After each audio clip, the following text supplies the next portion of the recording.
everyone to another edition of the Indy Jigsaw Show. As you saw from the titles there, this one is all about Scots Leid, all about Scots language, its past, its present, and maybe where it's headed to in the future. And earlier this week, because we wanted to catch up with one of our guests, we went and did an outside broadcast, didn't we? We did, in a bit of a howling gale.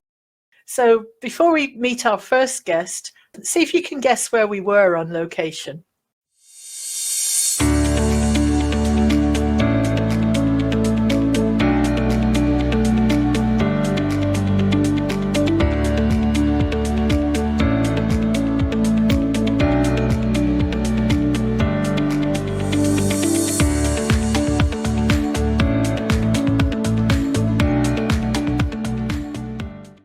Did you guess?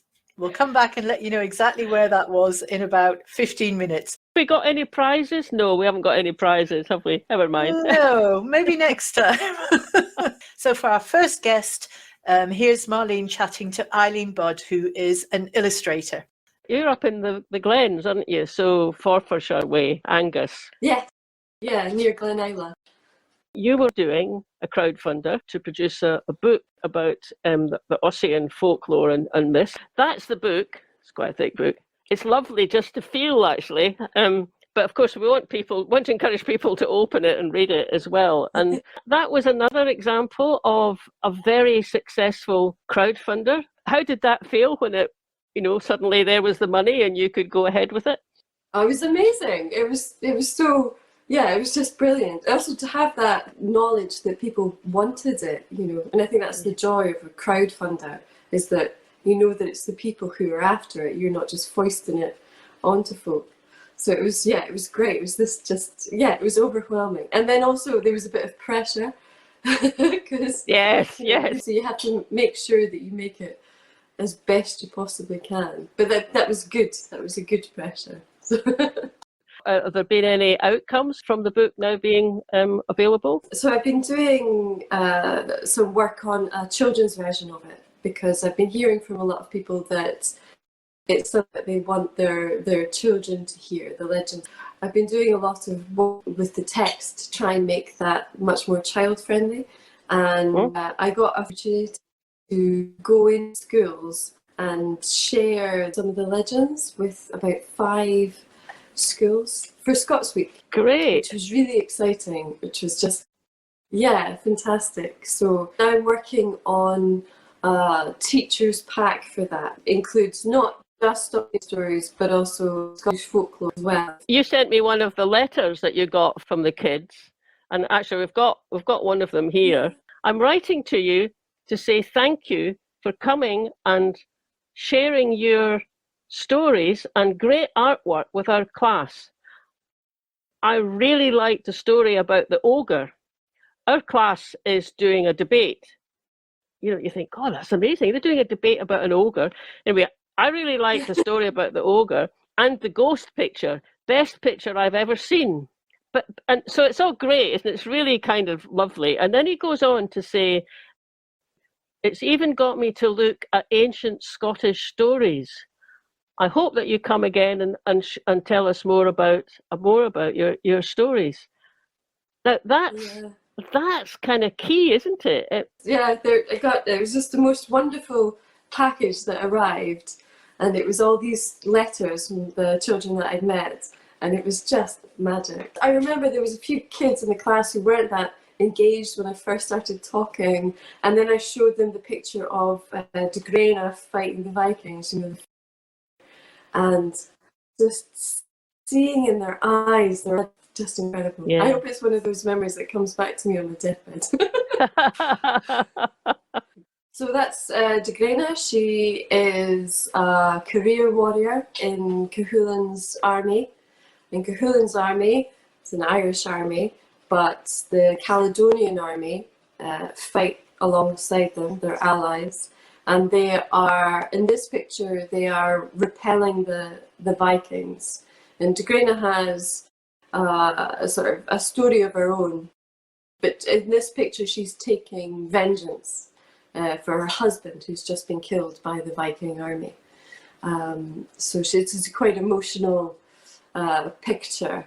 So I worked on this with my partner as well, so I can't take full credit for it, just to be clear. So one of the wee girls who was sitting in class and she wasn't paying attention, and the second she saw it, she was just, tuned in, which was magic, just magic to see.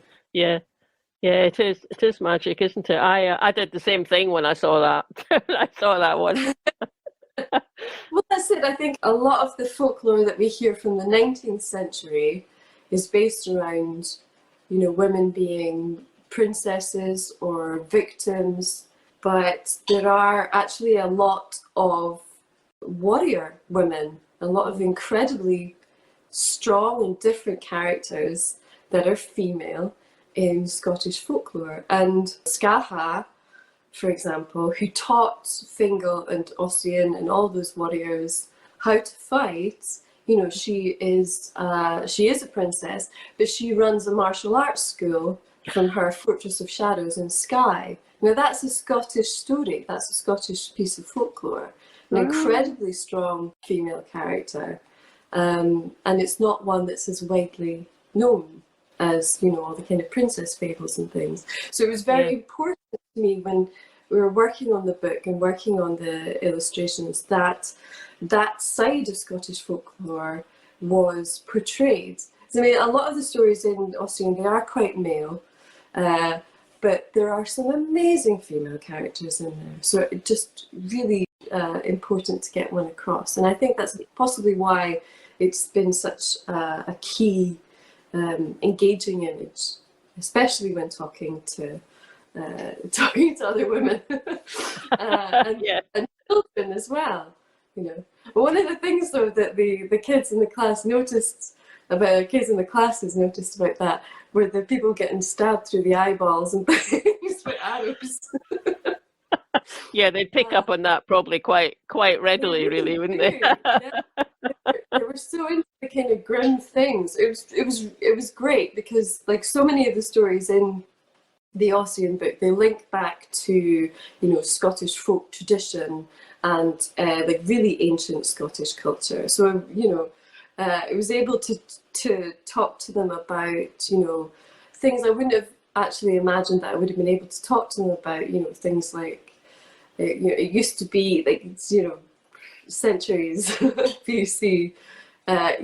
It was nothing to mummify a member of your family when they died and then just have them in the huswia. They were still there, they were still present, and then buried under the floorboards, and then burial cairns, and then I could talk about the transition of that and how those burial cairns became fairy mounds, and how the fairy stories are actually from really, really ancient stories about spirits and ancestors. And so it was really great to see them tune into that, because they love the creepy stories. Our dark humour is part of our culture. It's a massive part of who we are and our national identity. And so to be able to train the kids about that was really important to me. Got on to talking about the beneficial effects on, kids, but the rest of us as well. But having something about that, a connection with the Scots language, that maybe things are changing now to kind of bring the language back and to be able to value it. But what always strikes me about it, and it did when I was looking at through everything that's in your book, is a sense of a deeper belonging to who you are and the people that you're in the same nation as and the folk that you belong to. And I get to the point sometimes where it actually makes me cry with it. I start greeting with it, because I can, that sense of belonging goes really well. It goes quite deep with me, but I think that's quite a common thing. I think there's a huge connect. Yeah, it's all connected. There's a great story about a boy who's walking along and he sees a deer skull, and his granny asks him to describe it, and he goes, well, it's white and it's bony and stuff. And she's like, no, like, see from the skull's perspective. So he picks it up and he puts his finger in its eye hole and he starts describing, you know, the hills and the valleys and the animals and the sights and the smells and the sounds. And when he puts the skull down again, his granny goes, well, now you understand that, you know, there's two different times that are always running together at the same time. You know, there's stories and then there's the here and now. And it's a really important story, I think, to do with Scottish culture, because our stories, our language, our culture, our heritage is so linked to the landscape around us. You know, so you're talking about Scots language and their sense of belonging. And we always start when, you know, or I tend to start when people ask, you know, where are you from? You know, so you talk about the place, but it's not just the place. You know, it's the stories around that place. It's the names, it's the place names. And you've got place names in Scots, place names in Gaelic, place names that combine the two. And some of those place names relate to stories, and some of them relate to historic events. It's all one big thing. And culturally, that's something that I think Scottish people particularly are tuned into. You know, it's part of our, it is part of our national identity. There's so much in Scots language that describes weather and land and, you know, natural elements. And it's the same in Gaelic. Yeah. So it's something we're geared into. We're geared into the stories. We're geared into our land. You know, it's all part of who we are, and we're so connected with it. And I think that's something about learning our languages, because, you know, our collective memory, which is stored in stories and history and things like that, it's our culture. It's very powerful stuff, isn't it? BBC Alba's got this programme, it's called, in Gaelic it's Cheirish Tianca, I think that's how it's pronounced. Anyway, it means the land and the language. Basically, you're with a guy who's out hill walking, and he's just telling you what the names of, this is the red shoulder of the hill, or that's the Black River down there, or and he knows that connection. He knows the connect. Obviously, there's what the words mean, but then there's also what the words indicate in terms of what's happened there and what people did there. And it's fascinating. And without having a program like that or knowing just even a little bit of Gaelic, you just miss it. You go for a hill walk and it's fantastic, but you miss all those connections. I just wanted to shift us a little bit to introduce our watchers of the show to something else that you do, Eileen, and you do it so well. So I'm going to show one of the little videos that you've done, and this one is about the 1707 Treaty of the Union.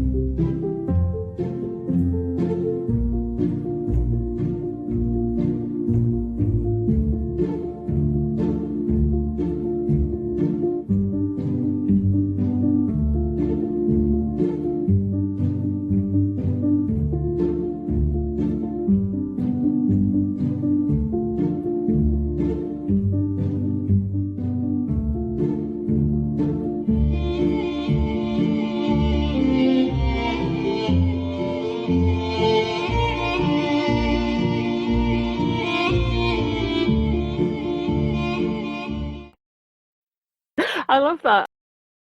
So I picked them up from Instagram because I noticed when you post them on Instagram, and I think maybe they're on YouTube as well. So can you tell us what gets you inspired to make wee snippets like that? There's so many bits of our history which we're not taught, you know, and I think a lot of the time if we hear about it at all, we hear about ourselves as, you know, victims essentially, which is frustrating, because Scottish people have done such amazing things in the world. And so things like that, things about the background, how people actually felt about the Treaty of Union at the time, that struck a chord with me, especially in relation to current conversations. And so I wanted to make something that was, you know, quite short, but as much information about it as I could, so that when people saw that, they could, investigate it for themselves, look into it more, read into it if they were interested. And then the other ones that I do that aren't very much kind of indie related are just incredible people from history, particularly women. If I find a story about a strong woman from Scottish history that we haven't heard about, we don't know about, I try very hard to make something, just as something short, just that catches people's eye, that goes, there's a thing, there's an interesting thing, And it's also, I think, for the pro-indie stuff, it's trying to capture some nice little points where if people are just having something that's kind of quick reference, you could sort of show your pals or a relative who's not quite sure. And what strikes me often about the ones that you feature is that they're just kind of like ordinary folk, small folk in that poem by Kathleen Jamie, just small folk, and yet they sometimes do just extraordinary things. Go to Eileen Budd's Instagram account and you'll find out more there. But remember that you are a people and fight for your rights. There is richness under your feet. And she was there fighting for her people who were crofters. Eileen, thanks again. It's just been really great to talk to you. Thank you. I really enjoyed talking to Eileen Budd again. And if you're interested in her book, Ossian, the Warrior Poet, here's where you can order a copy.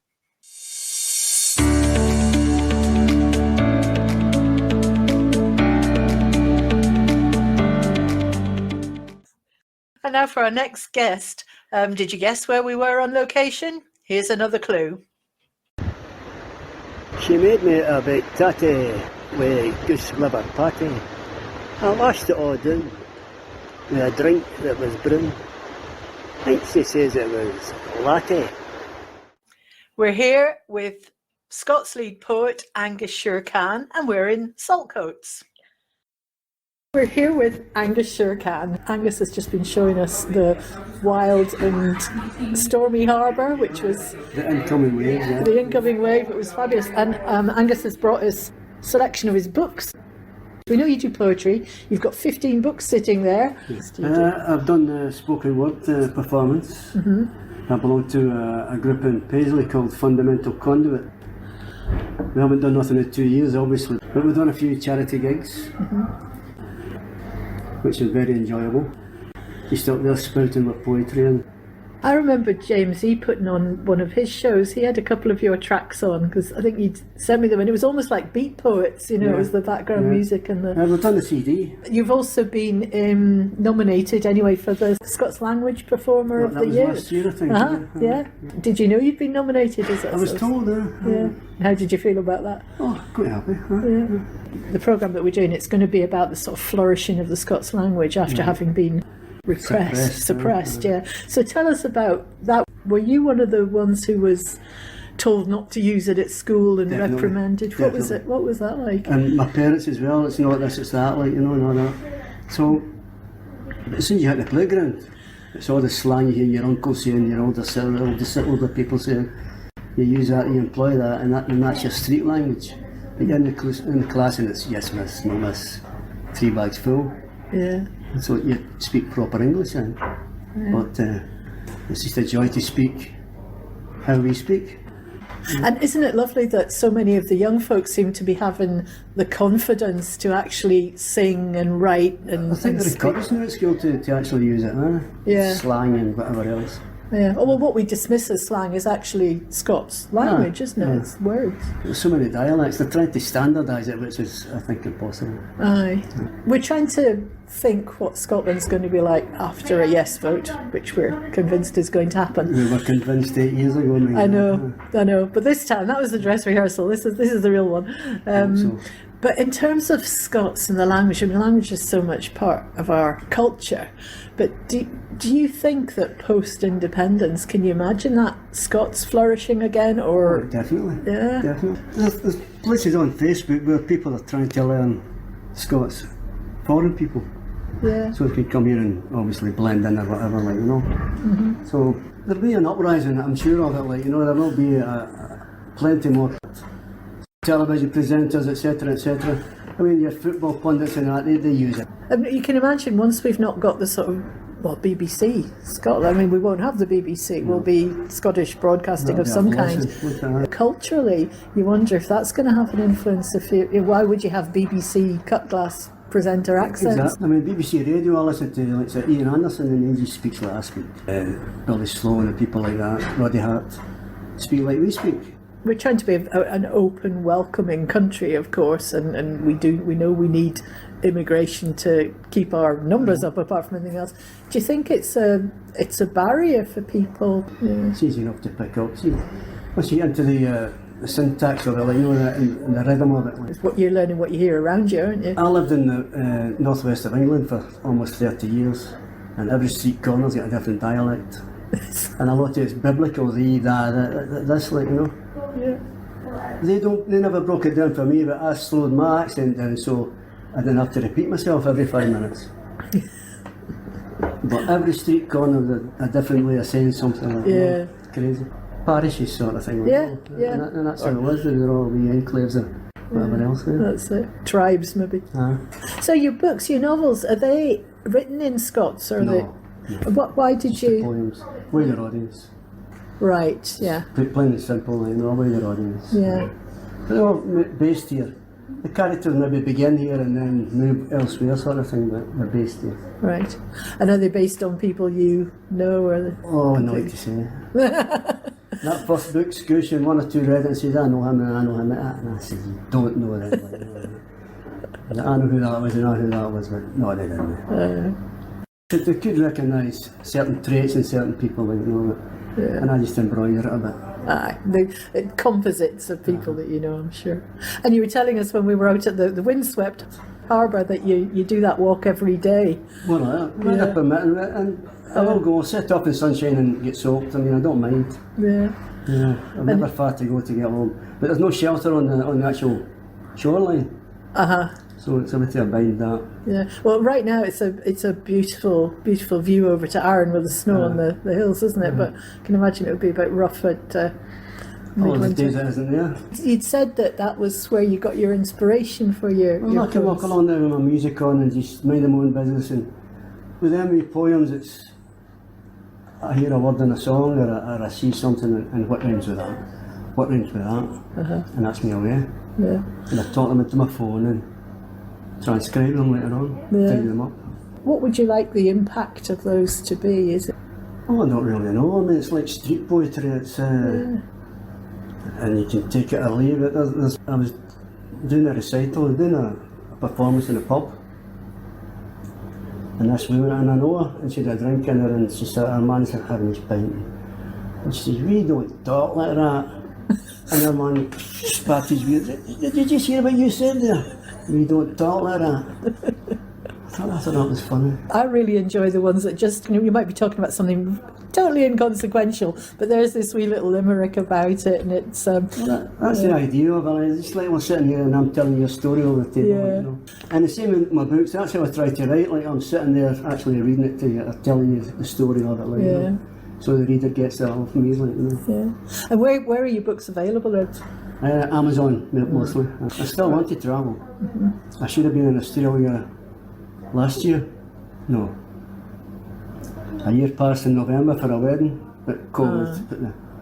So the wedding was rearranged for the December. They got another date, and that went ahead. So obviously I wasn't there. But I've got an invitation to just go there whenever I like. You know? Yeah. So you really need to know when the referendum date is, though, don't you? So you can plan around it. We'll get a postal vote then, won't I, if I'm going to be abroad. Of course, yes. Of course. That's all planned. What are you thinking about the referendum? Well, when it failed the last time, it was like a kick to my stomach. I really was physically sick. I went to bed thinking, oh, we've lost this. And that was the general consensus, I think, like, well, more people I knew and that, like, and then to see that vote the following day was hellish. And were you involved in the campaign? Not to a great extent, no. Just supportive. There are a few poems here and there about it, but there are a few and far between. I really have to dig them out, and there's 5,500 to go, that's all. Oh, wow. No. So do you think that could be part of a campaign? Is that something you would be interested in doing? Of course, I mean, I've said to my mates, like, give me a subject and I'll give you a poem in 5 minutes. The first one I got was called Troon. I was lying in my bed and a broadcaster, a newsreel come on. There's been an incident in Troon, and I thought, where the hell's Troon? And then I thought, what rhymes with Troon? Just out of the blue. I was out sauntering down around Troon when a big police motor flagged me down. They asked me where did I get the suit. Turned every one of my pockets out. I'll not be back down that way soon. So immediately I thought, I'll write that down. Before, like, phones was there to talk into, it was pen and paper by the bedside in case you got a flash inspiration. Hey, what rhymes with sockets? Nothing. Go to sleep, shut the book and go to sleep. Oh, wait a minute. Sockets woman. A wee Sockets woman in her wains on a package holiday to Spain.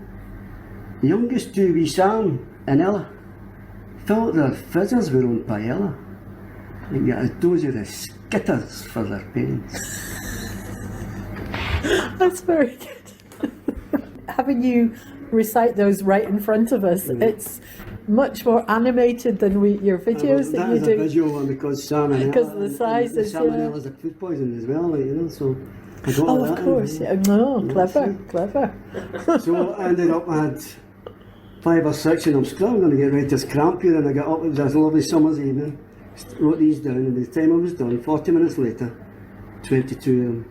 Wow. And then I'm out walking on the shore the following day, what rhymes with that? What rhymes with that? What rhymes with that? And I've got poems buzzing about me. I have a poor memory. And my publisher at the time, he says, I'm quiet at a minute. I said, I've got all these poems. I've just got out of thin air. He says, you don't do poetry, son. So he says, send them to me. An hour later he says, find a cover, he says, and we'll get it all sorted out. That was the first one published. Excellent. 100 and odd McLimericks. He's come up with that, like, you know, the McLimericks thing. He's very good.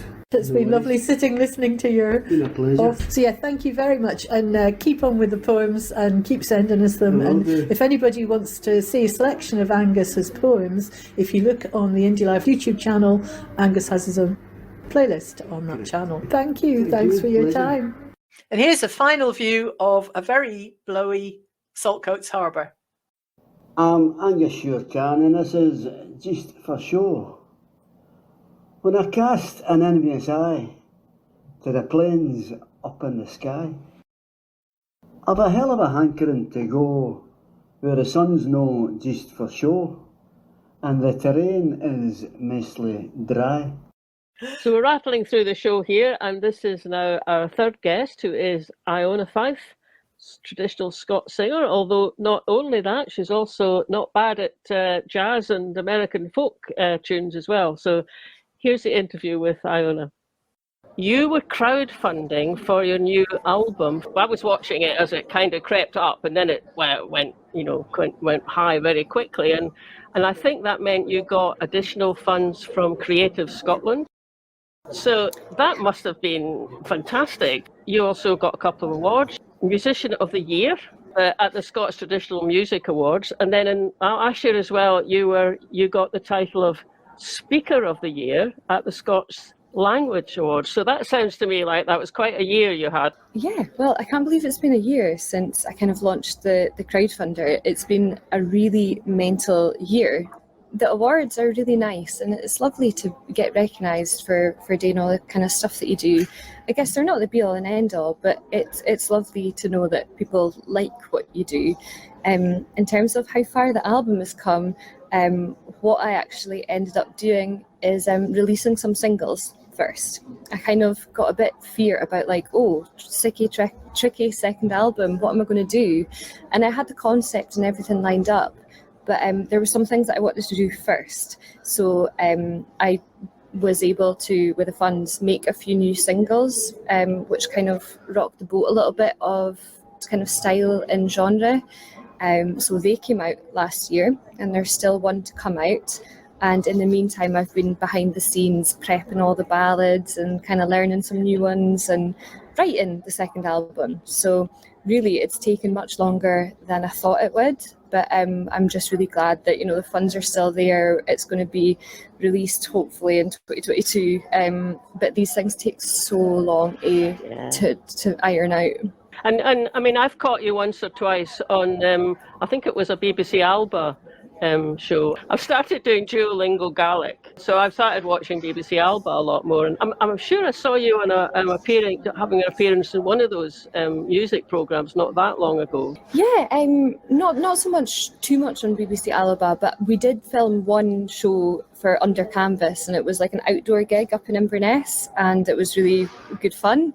But there's a lot of times where I do TV things, and really it's lovely. I just get to kind of speak and then exemplify what I'm speaking about with a little song. So recently I was on the Michael Pertullo show, and I genuinely thought when I went into that, I was like, oh no, does he know what he's getting into with me?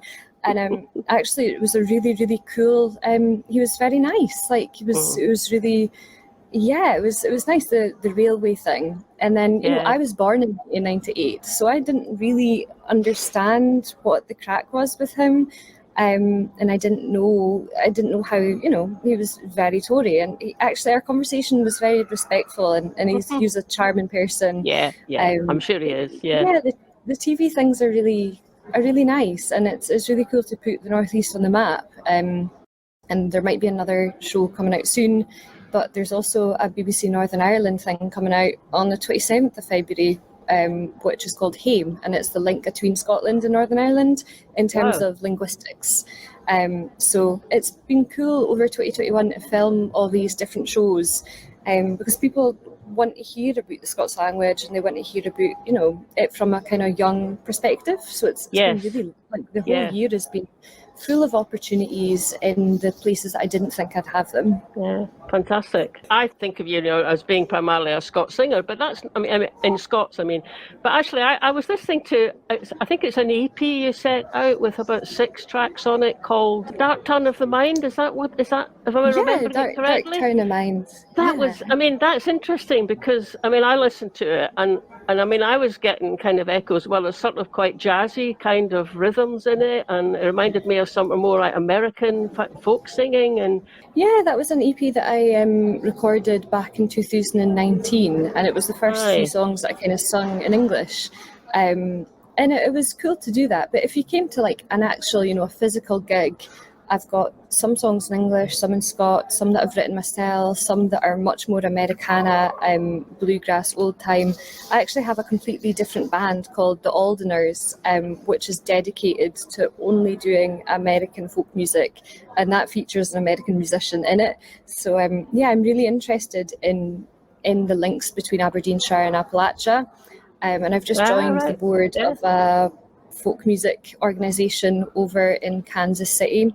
So it's really cool to mix the 2 cultures because they are so intertwined. It's lovely to sing in English, but I think that the USP is that you can maybe do both and kind of fly the flag for both. Say we turn to that Scots Language Award where you got the Scots Speaker of the Year.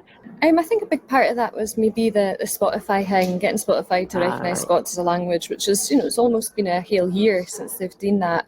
And since then, there's been loads of different cool things that's been happening. We've got Firefox in Scots, so you can download this browser and survey the internet in the Scots language. And that's really cool because it means that younger folk are going to access the language through technology, and that's really great for folk to access the language that's not through a book or through hearing. It's actually like interactive. So I think that kind of was a catalyst for a lot of things that went on, and just I think it was lovely. It was a public vote, so all the lovely people that listen to my music kindly gave me their vote. There was so many other worthy recipients. It could have been anybody. Yes, indeed. There was a lot of good choices there. So, what do you think the future's going to bring for Scots as a language? And because it's had a bit of a rough past, hasn't it? It's been suppressed and downgraded a bit. In fact, there's even people say, "Oh well, it's not really a language, is it? It's just a dialect." in March, there's going to be the census, and Scots again is on the census as a question. Do you understand? Can you read? Can you write? Can you, like, the question is, just because you don't use Scots in your everyday doesn't mean you don't understand it. Yeah, so if I were you, I'd be clicking, I do understand it. Oh yeah, I will be. In that census, that census is actually really going to change maybe how we go about getting a Scots Language Act. Just 2 nights ago, I got a chance to speak at the Scots CPG, which kind of disbanded around 2014 when there was loads of other stuff on the go.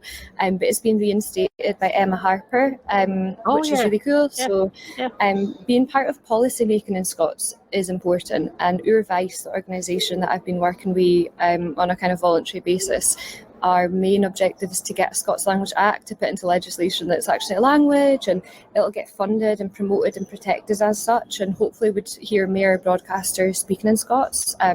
Because since Robbie Shepherd left, there's really nobody that uses Scots as much as he did. But part of that is making sure that dialects don't kind of run over their heels, because we've got loads of different dialects, but the language is Scots, the dialect is Doric, the dialect is Shetland, the dialect is Orcadian, but Scots is the overarching umbrella term for it all.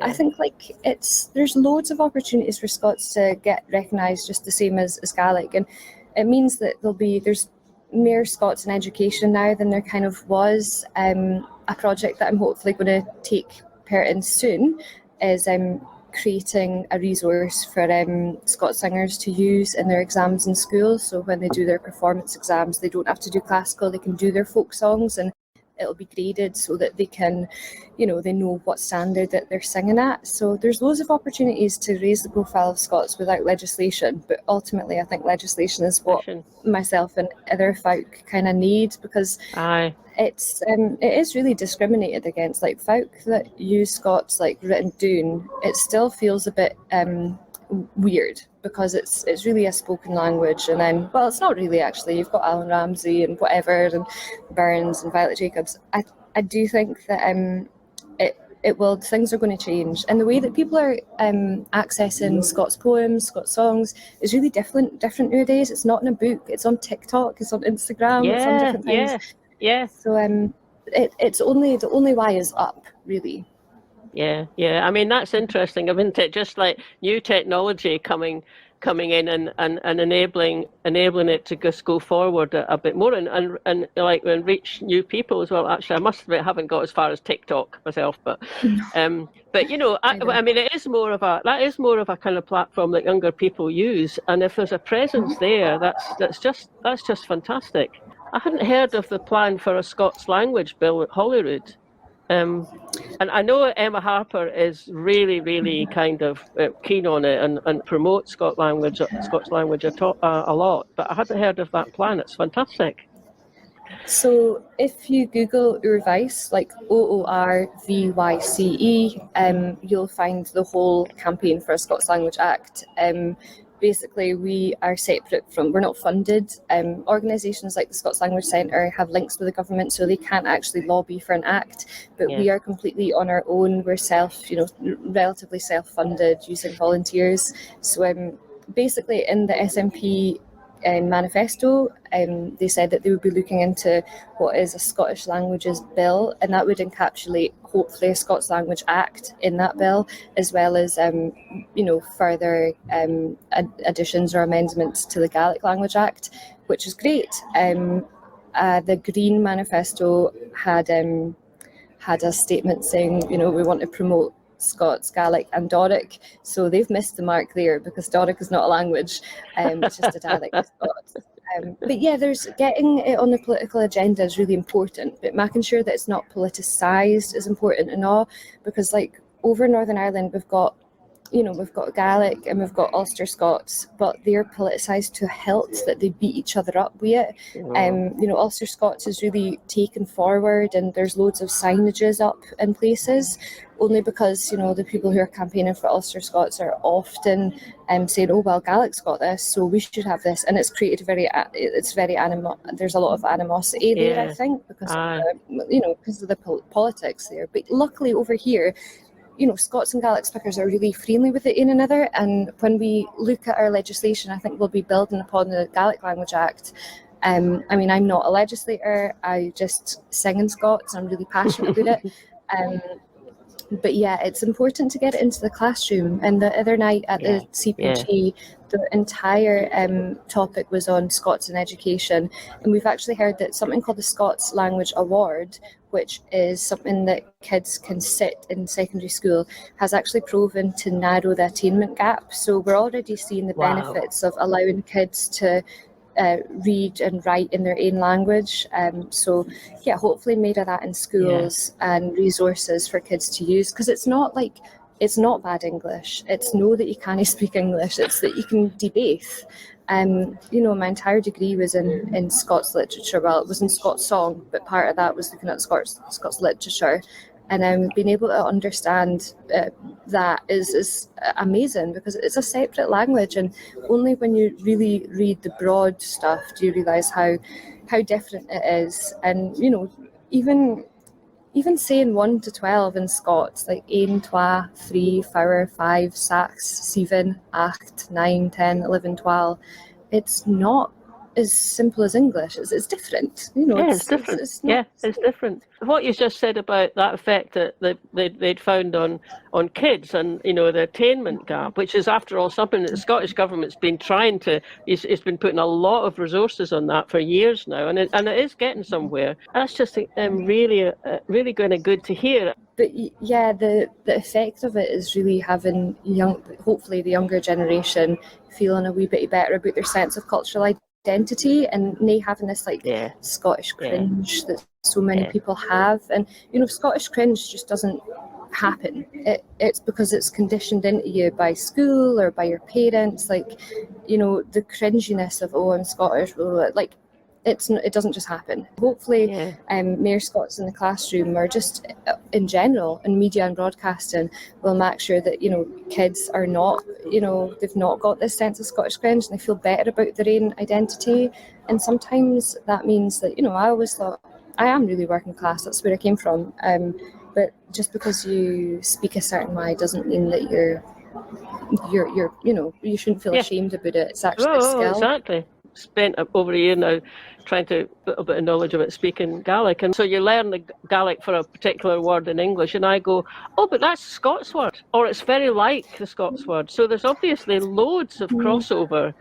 Like Gaelic for trousers is breekish, and I mean, if you're Scots, you know what breeks means. They don't. I never thought of that as being particularly a Gaelic word. It's just all very enriching, isn't it? Yeah, and there is a few more of the things. It is cool, and I think the more that we can encourage language learning of any language is great. But I also find Scots really similar to Danish. I was over in Denmark last year for the first European tour that I've had in years, and the word for songwriter is sangskriver in both Danish and Scots. Right, yeah. It's it was really cool. Yeah, it's good. So just want to say thanks so much for coming on.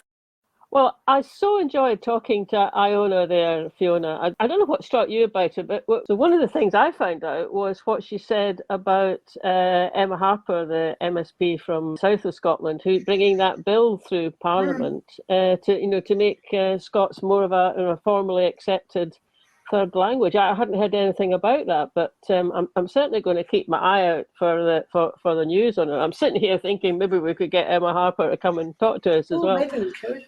Anything strike you? Yes, I mean that bit in particular I was interested in, but the thing that struck me just from both Iona and also Eileen earlier, in fact all of our guests, is just how much they're involved in. So much that they're doing that I think when I was their age, I don't think I was doing much more than going to work and coming home.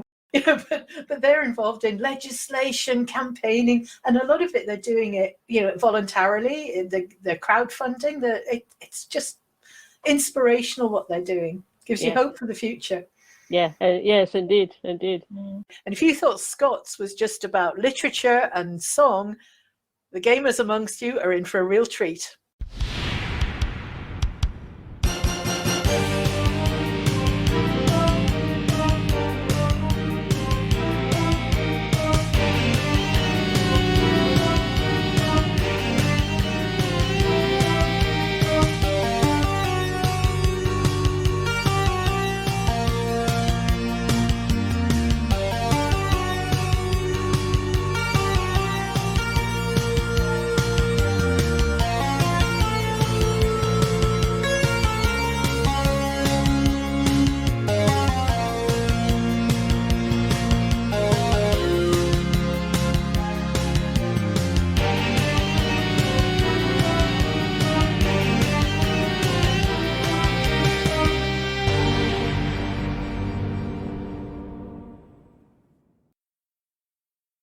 That was great. I really enjoyed that. I might even have a go at the game.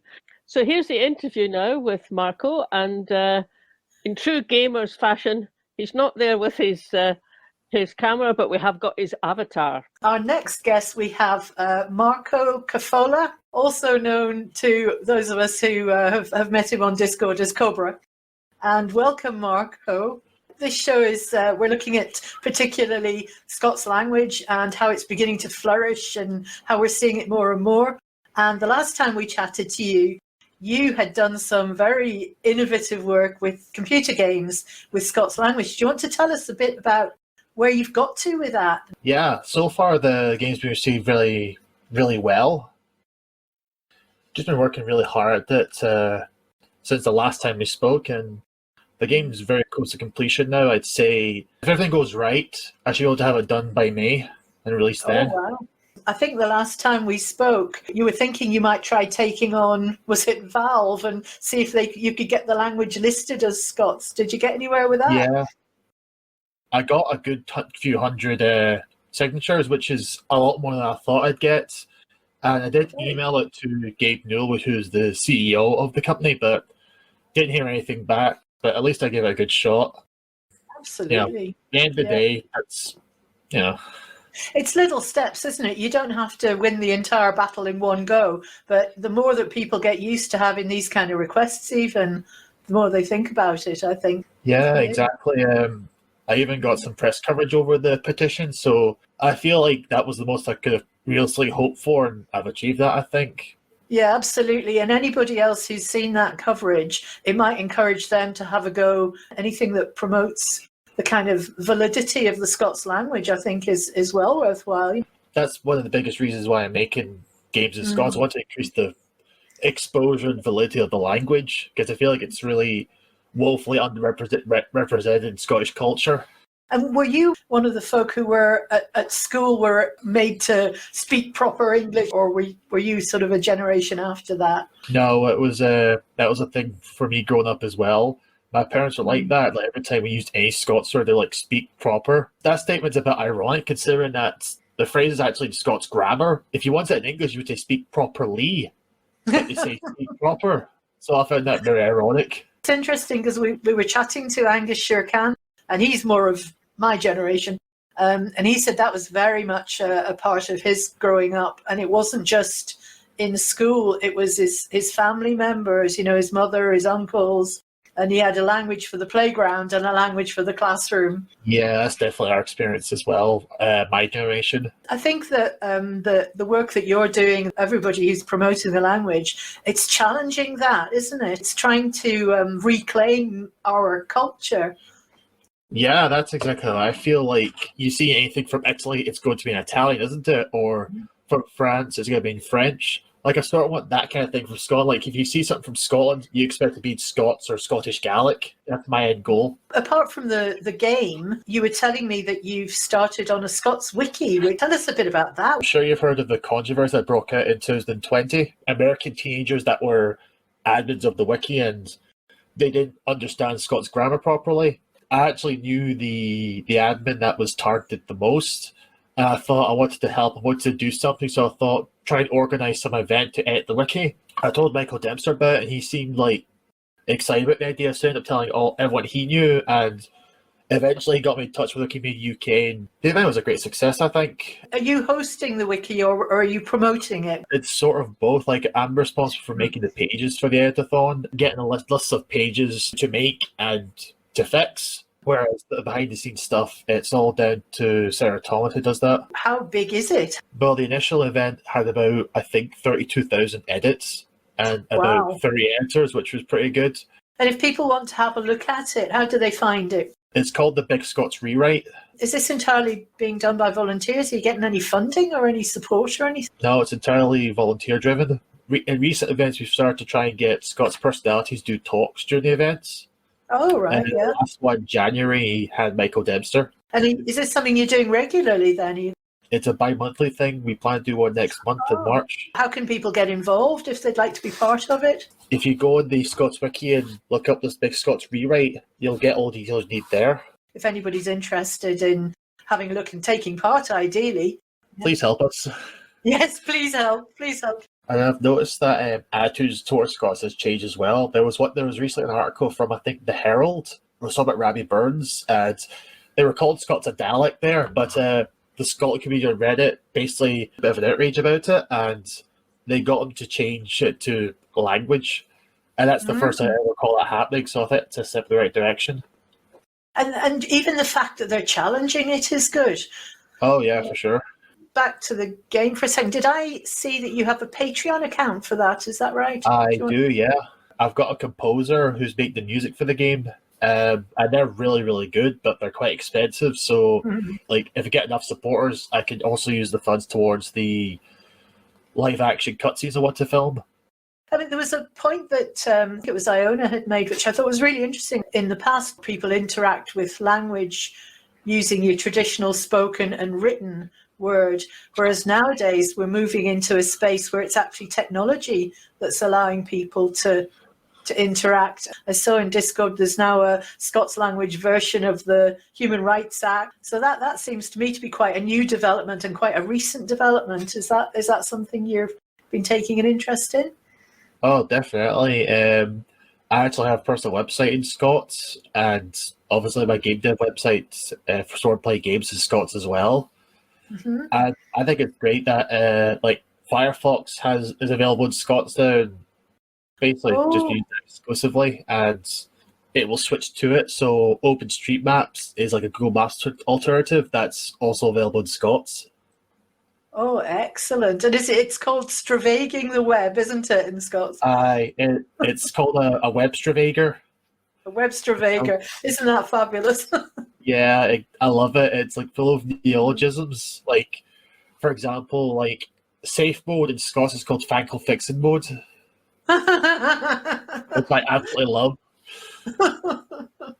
That is brilliant. So what's next then? You've obviously never short of ideas of... I've got a couple of more game ideas of what I do. Yeah. I also want to try and dip my toes into like filmmaking, which I really try to do with this game. Because I want to try and make films in Scots. If you want to make some films and chuck them our way, we'll see about getting them on our YouTube. Yeah, I definitely think that technology-wise, it's gotten a lot easier to make film. But I think the problem is the social aspect, trying to get actors and trying to get a room in props. I find that really difficult right now. Actually, a question that we've got in the chat about: have you come across the Ossian warrior poet? I have not. I don't really follow poetry, to be honest. And it's a piece of work that Eileen Budd has been working on, which is collecting sort of Scottish myths and legends around Ossian. She's been bringing them up to date with illustrations, which are very much in the style of kind of Japanese anime things. And we were just, when we were chatting to her again for this program, it just struck us that they would make great computer games, and some of them, it was almost in the style of, like Elder Scrolls, that kind of, almost a Lord of the Rings type thing. And we just thought it was wonderful that she was using characters from Scots myth and putting them in such an accessible way. And she's been going into schools and sharing the myths and the legends with children. And it's the illustrations that are really getting their attention. Imagery that they recognize. It's really very exciting. I just wondered if you'd come across that at all. Maybe one to look out for. Maybe that will give you some games inspiration. I would actually love to do that one day. Just look up what kind of Scottish mythology there is and just make a game out of that. Like you see a lot of, like you mentioned, Japan. There's a lot of games and manga out there based on Japanese mythology. Like there's potential for us to do something like that, but with Scotland rather. I don't really know much about Scottish mythology, probably because it's not really something we're taught in schools, apart from the negative stuff. I think it's great that you're trying to weave Scots into everyday popular stuff like games. It just seems to me to be a perfect way to get younger people more engaged with their language and have that confidence. So that was sort of why I started to do what I'm doing. Because I noticed the community, like before, like I started doing my stuff, was all about just poetry and things that it's good for like old generations, but I don't think it was going to attract younger people. So I thought I should do something about that.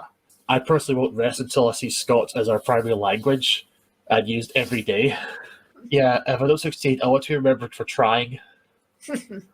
Absolutely. Well, and I think the fact that you're raising the profile of the language is also going to inspire other people to do it, and all that kind of makes it more likely that you're going to achieve that goal because you're actually doing it. Like, I might be the first who's making, like, not the first making games, but one of the first people who's making these medium in Scots, but I don't want to be the last. Thank you very much for that. It was great to get the update from you, and keep in touch with us and let us know what you're working on. And thanks a lot. Thanks for the talk. It was nice. Good. Okay. Catch you later. Bye now.